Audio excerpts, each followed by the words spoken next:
All right, so free speech, right. It's a big deal, supposedly a cornerstone of America, but what if you could be punished for it? Yeah, it's a bit jarring to think about. It is. And that's exactly what we're diving into today because Hillary Clinton, she's suggesting some speech. It could actually be criminal. Strong words for sure. Right. We're looking at this Breitbart article. Hillary Clinton calls for Americans to be criminally charged for free speech that sounds like Russian propaganda. Can't get much clearer than that title. And I'm going to quote her directly here. This is Clinton saying, I also think there are Americans who are engaged in this kind of propaganda, and whether they should be civilly or even in some cases criminally charged is something that would be a better deterrence. Wow. So obviously this brings up a lot of To questions. say the least. This kind of propaganda, what are we even talking about here? Well, the article points to Russian influence, especially with American media.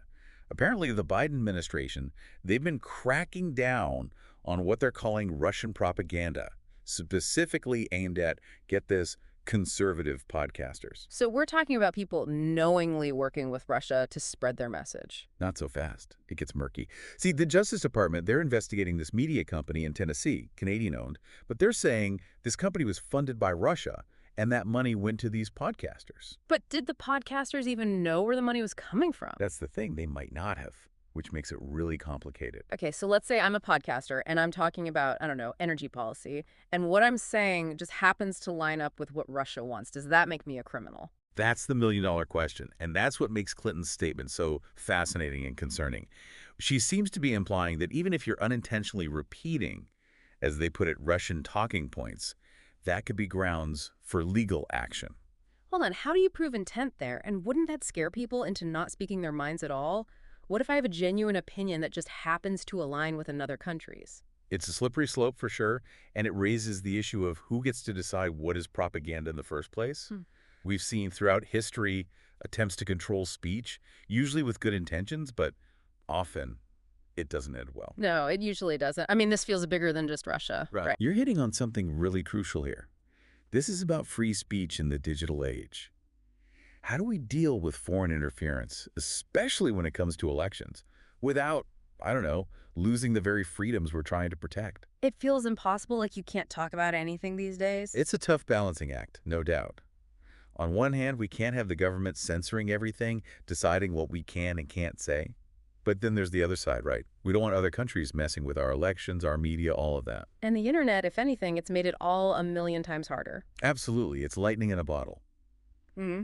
Information, or should I say disinformation, it spreads so fast, cross borders, everywhere.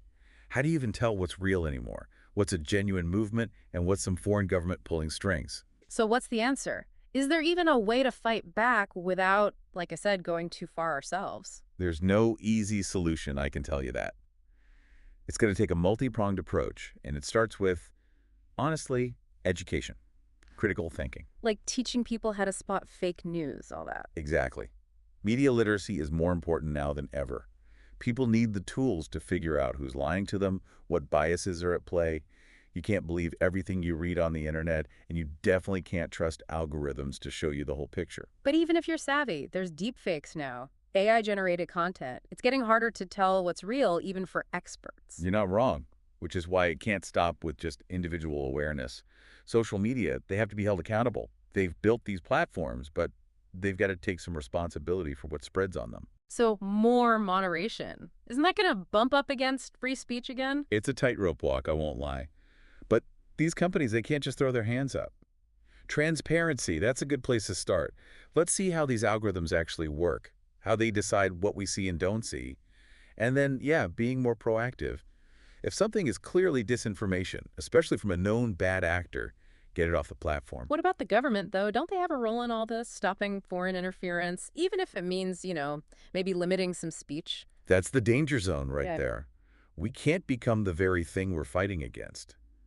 Giving the government too much power to police what we say, that's a recipe for disaster. History's shown us that time and time again. So if we can't legislate our way out of this, what can we do? It's like every other week there's a new outrage, some new disinformation campaign, and we wring our hands. And that's where a strong, independent media comes in, now more than ever. You mean like real investigative journalism? You got it.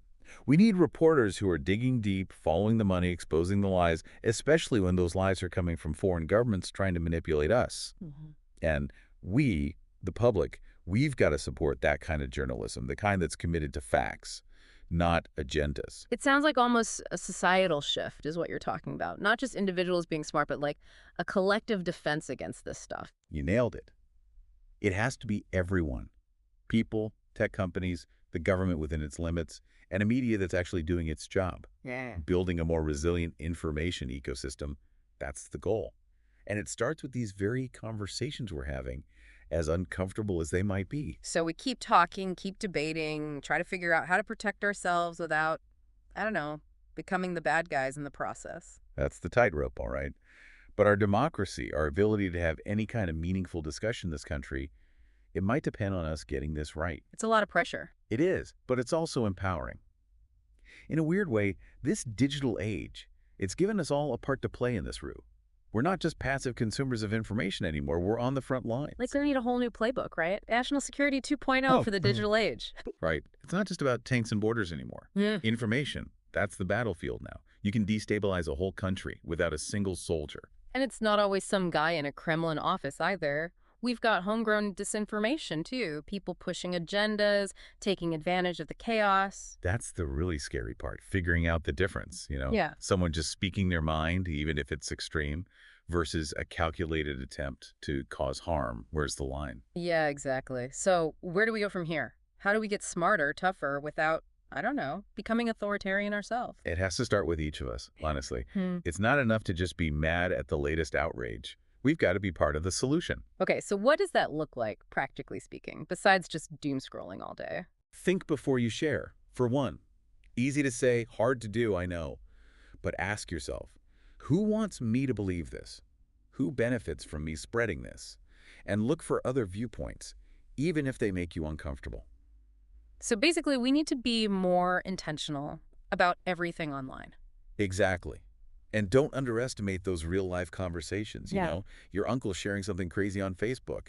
Maybe don't just roll your eyes. Actually engage. Ask where they got that. Offer a different perspective. It's about breaking out of those echo chambers, even a little bit. I like that. And on a bigger scale, we need to keep pushing for the right policies. Hold social media companies' feet to the fire, support real journalism, teach kids how to think critically in school, all of that. It's overwhelming, though, right? Like, it's not just one answer. It's everything all at once. That's the world we live in now, unfortunately. But the good news is we're not powerless. Our individual choices, how we act, what we support, it all adds up. Well, that's a little less depressing. So we've covered a lot of ground today. Clinton's statement, the whole Russia angle, but really, it's about the future of free speech, period. Can we even have it in the digital age? The answer is not simple, that's for sure. Yeah. But having these conversations, being willing to grapple with the hard stuff, that's a start. Right on. And that's what we're all about here, getting people thinking. So to our listeners, thank you for joining us for this deep dive. Keep those questions coming. And until next time, stay curious out there.